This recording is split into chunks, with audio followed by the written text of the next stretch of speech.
জিশান মজুর সবার ঠোঁটে শোনো রে লা ইলাহা ইল্লাল্লাহর জিকির ওঠে।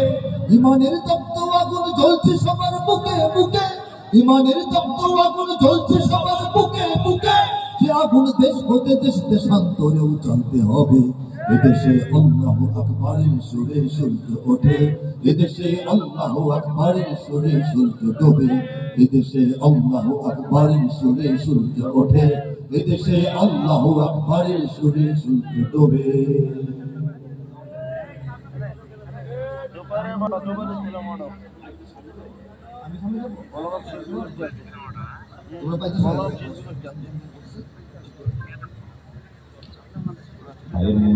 এদেশে প্রতিদিন সূর্য উদিত হয় ফজর আজান ধ্বনিতে, ঠিক কিনা বলেন? প্রতিদিন সূর্য অস্তমিত হয় মাগরিবি আজান ধ্বনিতে, ঠিক কিনা বলেন? ইমানের তপ্ত আগুন জ্বলছে সবার বুকে বুকে, ঠিক কিনা জোরে বলেন? কার কার বুকে সেই আগুনটা আছে হাত তুলে লিল্লাহি তাকবীর দিয়ে গোটা দুনিয়াকে দেখিয়ে দিন।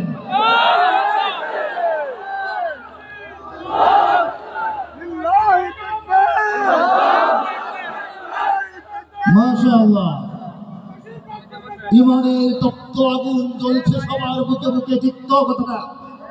সবার বুকে আছে তো?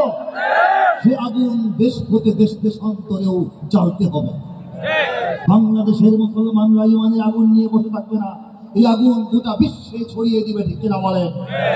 এই যে আমাদের প্রত্যয়, এই যে আমাদের হুঙ্কার, এই যে আমাদের অঙ্গীকার, এর সামনে আজকে দিল্লি থরথর করে যাচ্ছে, ওয়াশিংটন থরথর করে যাচ্ছে, তেল আবিব থরথর করে যাচ্ছে, বেইজিং থরথর করে যাচ্ছে।